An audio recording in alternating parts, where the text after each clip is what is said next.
am making biryani. Prawn biryani.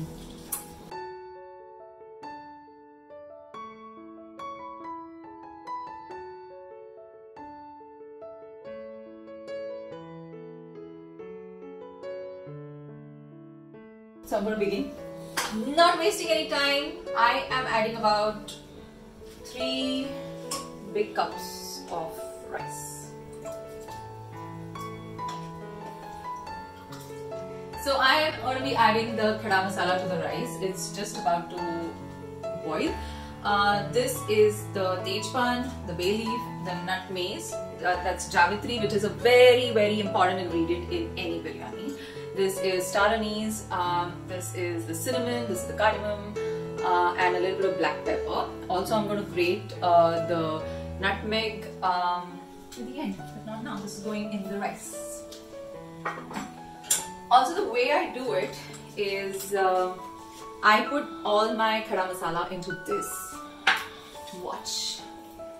I put it in this because I don't like to bite into the khada masala. Like, who likes to do that? But then the flavors get into the water and then I don't have to sit and pick it out. So that's how I do it. This goes into the rice. And I'm just going to leave it here. And now it's going to sit and boil and the khada masala is going to get infused in the rice. In goes the bay leaf. So the rice has almost started to boil and I have to start off with a big job, that's chopping the onion, which I don't like much, but then I have a gadget for it. Ta-da! That's the gadget. Everyone needs one of these when you have to chop onions. Trust me, no point crying.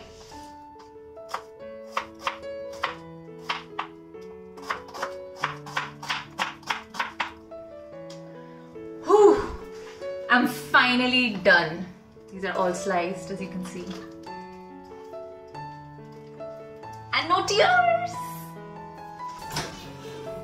So I make the fried onion in the microwave. I don't fry it because less oil and it's very fast.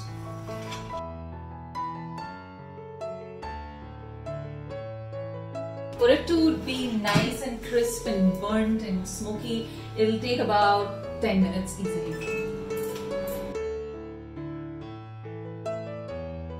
This masala is basically your basic green masala with some Pudina in it. So it basically has, say, 2 cups of coriander and 1 cup of Pudina and a little bit of green chilies and ginger garlic paste. So the ginger garlic paste is completely depends on how you need it. So don't ask me how many teaspoons and tablespoons, I can't do that. So usually Pudina is added with the fresh leaves. On top, but what I have done is I've kept a paste and I keep it ready whenever I want to make the green masala biryani or a green masala curry or anything, so it really comes handy. So I usually make it in bulk and I just refrigerate it.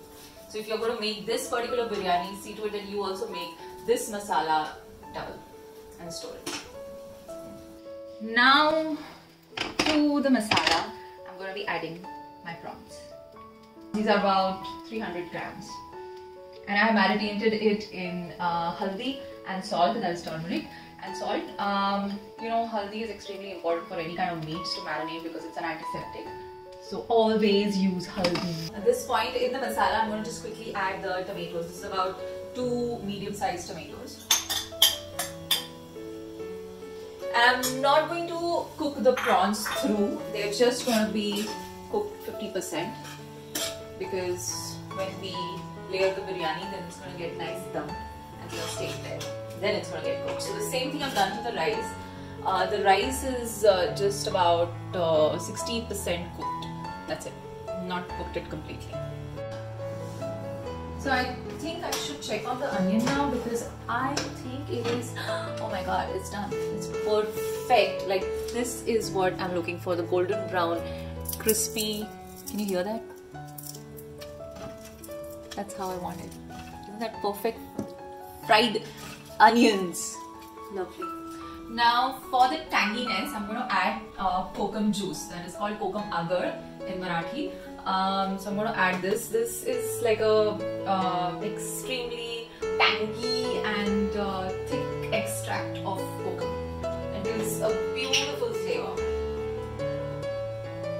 So I'm adding just about 1 big tablespoon to give that tanginess, because this is seafood, so it goes really well with seafood. I'm going to add a little bit of coconut milk.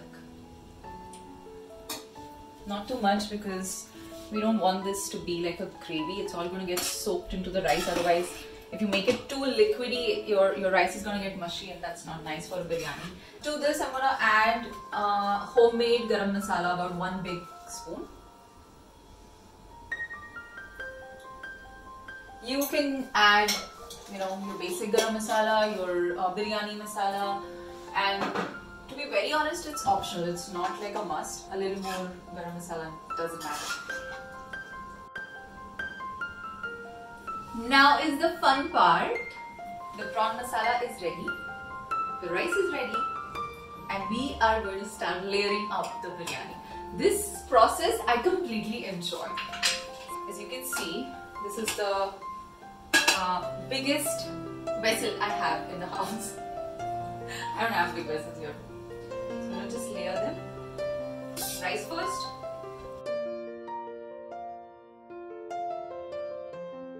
Masala. Goes the masala.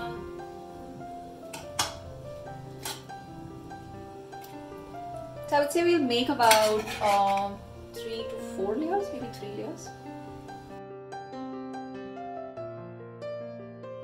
And then to this, we're going to be adding some grated coconut. This is freshly grated coconut, which my dad sends for me. I mean, I know it's spoiled. But if you don't have, because of the lockdown, if you don't have any fresh coconut, just feel free to add desiccated coconut. Works really well. Then again the rice.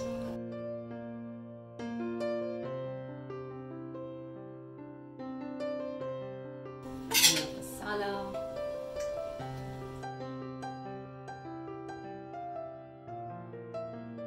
Always use a good spatula, makes life much easier.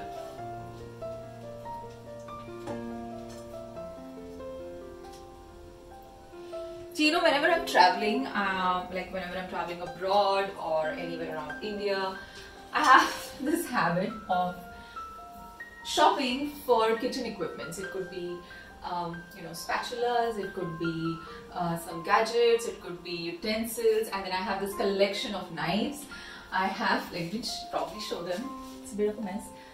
This is my collection of knives, and I really take care of these. This one here is a Japanese knife, and again a very expensive possession. People might think, oh, Hamsa Nandini would have a lot of expensive shoes and clothes and jewelry. It's not the case. It's utensils and knives and I don't know what. So I'm a little crazy. Like every time I'm shooting abroad, and my crew is like, we're gonna go shopping, and I'm like, where are you going shopping? Because I need to go buy some kitchen equipment. So can I just go there? And they're like, what is wrong with you? I really wish I had that massive handi of biryani which I keep seeing at Hyderabad. Oh my god, I don't have any of that, and even if I buy it, I don't have the space to put it in a Mumbai kitchen. So Bombay kitchens usually, guys, are of this size. Hyderabad does not, it's not Hyderabad, so I don't get Hyderabad size kitchens. This is usually what we need to work in, so that you know. So now I'm going to give a nice dum to the biryani. So I'm going to seal it in my way. It's a little innovative and interesting. And I did not have your regular coal, guys. So all I had to do was borrow some magic coal from my neighbor. So I'm going to use that because I need my biryani to smoke up. It's important to smoke it up. So I'm letting it burn. So since it's magic coal, I don't want any chemical that's laced up on it. So it's going to burn off. And every time you're peeling your onions, remember to save the peels so that you can put the coal in it. It does not touch your food. like that, and then I'm going to add the kesar water.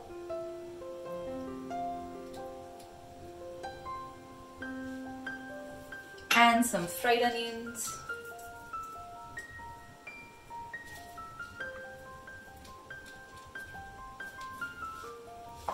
And some shrimps that I saved for my presentation. Isn't that cute? How cute is that? Some more fried onion. So I'm going to add the ghee on the coal so that it starts smoking up just like that. Some more ghee. And quickly just cover it up with this kadhi. That's my biryani handa. How innovative. Moment of truth, guys. Biryani has been cooking for almost an hour. I have given it a good 1 hour. And now really hot.